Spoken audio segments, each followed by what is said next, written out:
The following is a satire of an Cupid dating profile made for Christoper Cantwell. Shane Bradliff will dramatically read Chris's answers, and I will announce each of the sections.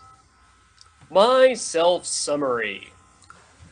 I communicate for a living, and this about me thing is still so challenging. I don't even think I'm all that complicated, so it really should be a breeze. I'm here for a number of reasons. I ultimately want a wife and kids, but what a way to start a conversation. I don't know what I want from you until we meet and get to know each other a bit. So maybe we meet, and you're awful, and I never want to see you again. Happens often enough with online dating.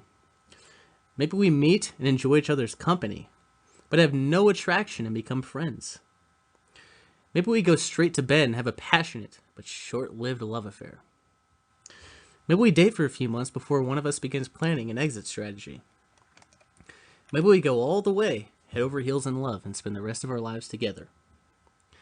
Until I'm in a committed relationship, any of these outcomes are really quite okay with me. I like dating. I like meeting new people. I like sex. Being in love with someone who loves me back is an incredibly wonderful feeling, and I'm really hoping to find that again, but I've learned not to try and make it happen on purpose. That kind of thing is completely beyond our control, and I'm sure as hell not going to be lonely while I wait for it. I'm a writer, a YouTube personality, a talk show host, and more. I'm ultimately pursuing my passion for creativity as a career. This consumes much of my thoughts. I talk a great deal about philosophical issues, morality, politics, economics, religion, relationships, and everything in between. I'm witty, sarcastic, and have a dark sense of humor that is not for the faint of heart. I can promise you laughter and stimulating conversation. It will make you think and question your beliefs. I'll make you laugh at things you might feel guilty laughing about, which is my favorite kind of laughter. I was once told that if a man can make a woman laugh, he can make her do anything. It was then that I knew I had to become a comedian. I like to cook, and I've recently gotten into the low carb thing.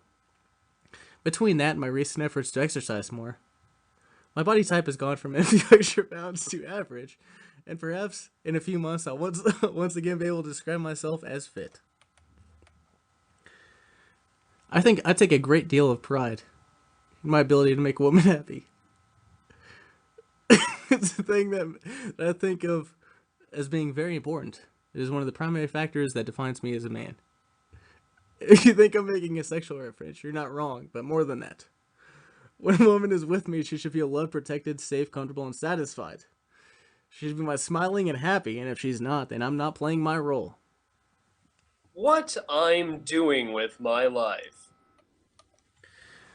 My mornings generally begin with a search of the headlines and social media, keeping up to date with current events and looking for things to write and talk about. Coffee, breakfast, that sort of thing. If I'm immediately met with inspiration, I write. Once that phrase is completed, the day becomes rather unpredictable.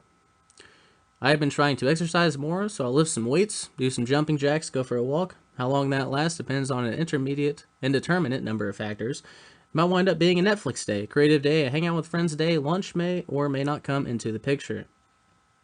At 5 p.m., alcohol enters a list of options. Wine, beer, whiskey, depends on the mood and what I have to do that night and the next morning. I do like to take walks around dusk. I often invite friends over for dinner, drinks, discussion, and other camaraderie. Perhaps it should go without saying that I'd like to spend more of this time making a woman happy. That's why I'm ultimately here. I'm surrounded by wonderful people, yet there are times when I feel so lonely that, forgive the Alphas reference, I could die. I'm really good at... I like to understand how things work. I am an information sponge. I analyze everything from doorknobs to the human psyche. I compile data in my head and I organize it into what are in my mind works of art, whether those works are actually useful things that perform functions, or powerful political propaganda or satirical comedy. The first things people usually notice about me. I should probably start asking people this question. I haven't the vaguest idea. Most of the people I talk to already know me presence, so the only answer I can come up with is my writing or YouTube videos, but that's unlikely to be the case when we meet. Well, let me get back to you on this one. Favorite books, movies, shows, music, and food. Books. Atlas Shrugged by Ayn Rand. The Creature from Jekyll Island by G. Edward Griffin. Movies. The Matrix. Shows. I'm into comedy. Music. Varies. One day it's rap, next day it's rock, next it's country. I like stuff that is sort of deep. Food.